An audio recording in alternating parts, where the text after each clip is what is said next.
Au nom du Père et du Fils et du Saint-Esprit, Amen. Les baies de mon Père, bonjour. Je suis particulièrement heureux de vous avoir ce matin pour que nous célébrons et méditons ensemble cette solennité du Sacré-Cœur de Jésus-Christ.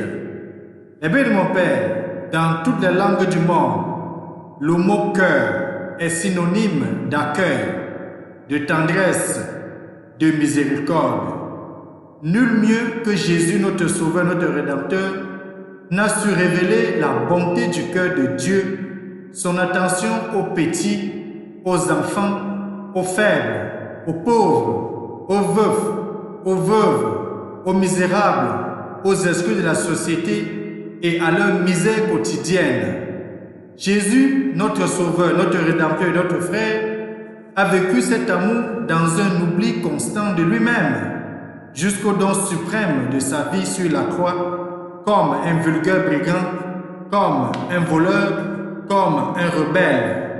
La veille de mon Père, c'est pour cela que les textes d'aujourd'hui nous recentrent à l'essentiel de notre vie, nous recentrent à l'amour.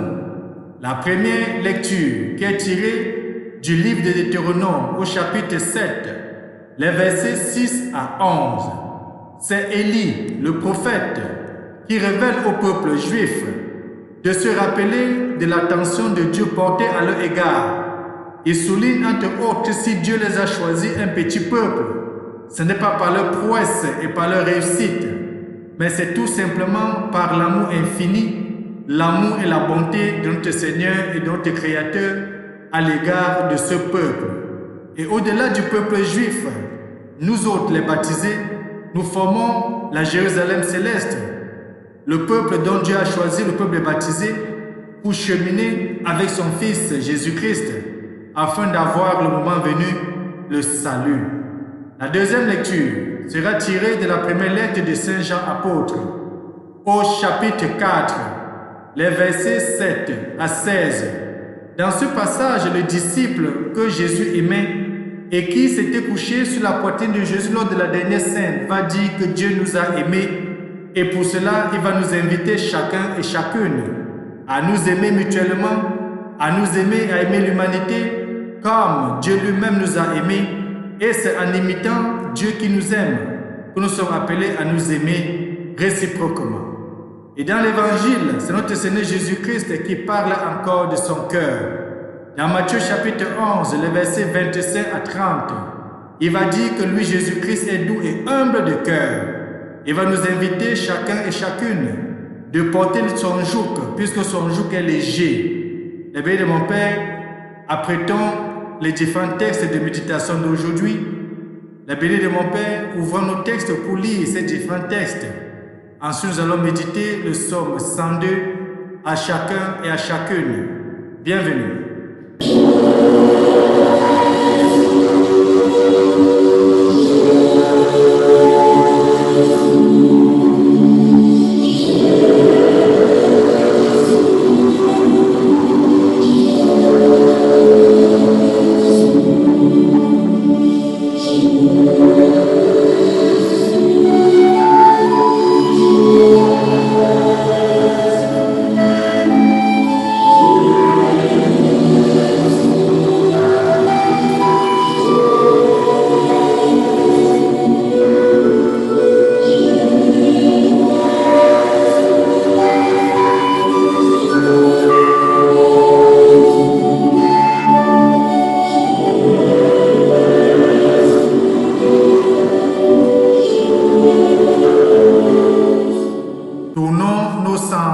À l'intérieur et prions.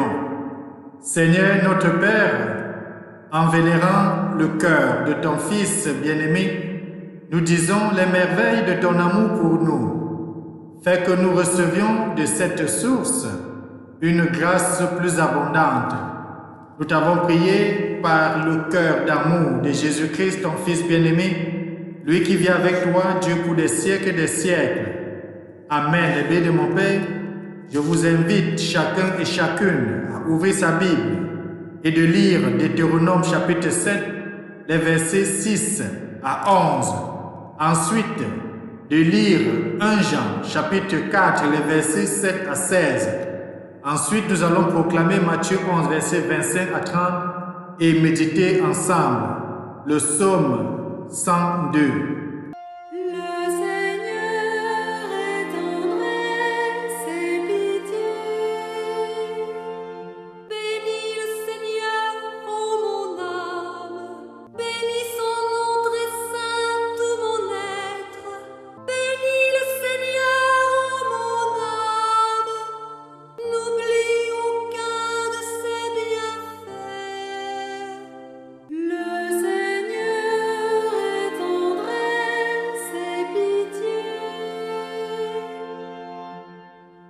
Car il pardonne toutes tes offenses et te guérit de toute maladie. Il réclame ta vie à la tombe et te couronne d'amour et de tendresse. Le Seigneur est tendresse et pitié. Évangile de Jésus-Christ selon saint Matthieu au chapitre 11, les versets 25 à 30. En ce temps-là, Jésus prit la parole et dit: Père, Seigneur du ciel et de la terre, je proclame ta louange. Ce que tu as caché aux sages et aux savants, tu l'as révélé aux tout petits. Oui, Père, tu l'as voulu ainsi dans ta bienveillance. Tout m'a été remis par mon Père. Personne ne connaît le Fils sinon le Père, et personne ne connaît le Père sinon le Fils, et celui à qui le Fils veut le révéler. Venez à moi, vous tous qui peinez sous le poids du fardeau, et moi je vous procurerai le repos. Prenez sur vous mon joug, devenez mes disciples, car je suis doux et humble de cœur, et vous trouverez le repos pour votre âme. Oui, mon joug est facile à porter et mon fardeau léger. Acclamons la parole de Dieu. Louange à toi, Seigneur Jésus-Christ. Je suis doux et humble de cœur.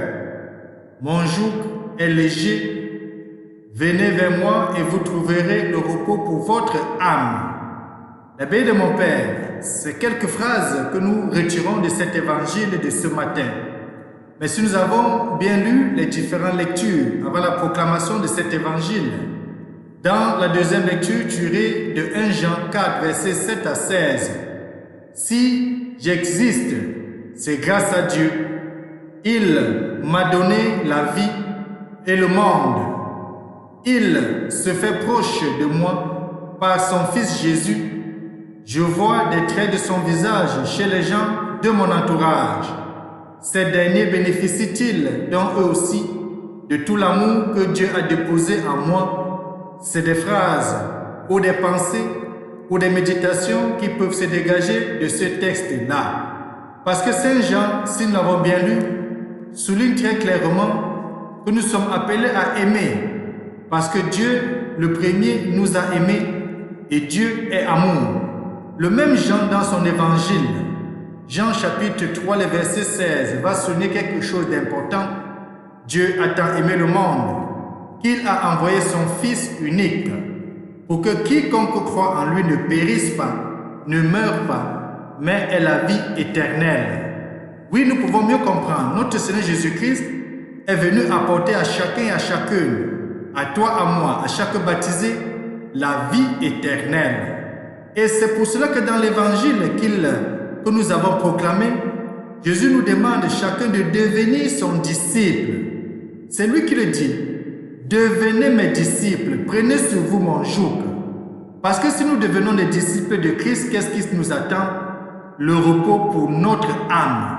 Il ne parle pas du repos pour notre corps, pour notre âme, comme pour dire, si vous devenez mes disciples, vous êtes assurés d'avoir la vie éternelle. La vie éternelle dont mon Père m'a envoyé pour venir vous le porter. Et Jésus le dit encore au début de cet évangile.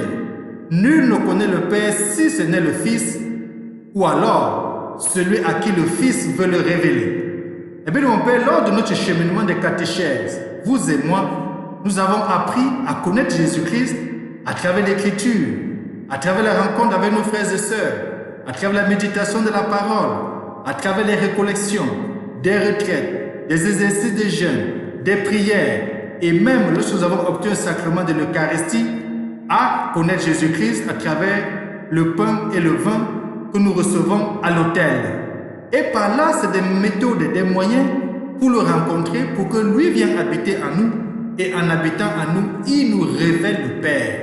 Et c'est à travers cela que Jésus dit très bien, nul ne connaît le Père, sinon le Fils et celui à qui le Fils veut le révéler.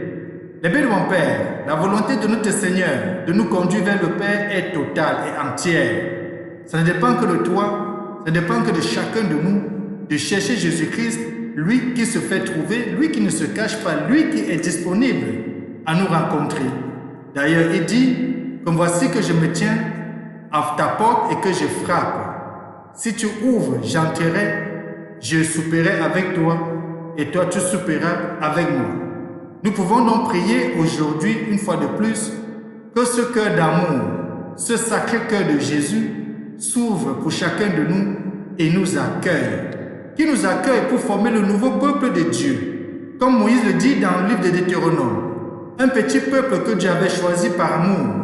Nous aussi, Dieu nous a choisis par amour pour former son nouveau peuple, ce que nous allons appeler la Jérusalem céleste, lorsque le moment viendra pour chacun et chacune d'entrer dans le royaume et d'entrer dans la demeure que le Père a préparée pour toi, pour moi et pour chacun de nous. C'est pour cela d'ailleurs que j'aime vous appeler le béni de mon Père et j'aime m'appeler le béni de mon Père. Ça reflète Matthieu, si vous vous rappelez bien Matthieu chapitre 25, le verset 34. Les bénis de mon Père, ceux qui vont hériter le royaume des cieux, parce que nous avons appliqué l'amour que Saint Jean nous dit dans la deuxième lecture, en aimant nos frères, en aimant nos sœurs, en aimant le prochain, en allant rendre visite à l'hôpital, en prison, en l'habillant lorsqu'il était déshabillé, ou alors les bénis de mon Père, en étant proche du veuf, de la veuve, de l'orphelin, des affligés. C'est ça le cœur de Jésus, c'est ça son joug qui est léger, c'est un joug d'amour. Et que de Tout-Puissant nous bénisse aujourd'hui et nous garde, lui qui est Père, Fils et Saint-Esprit. Amen.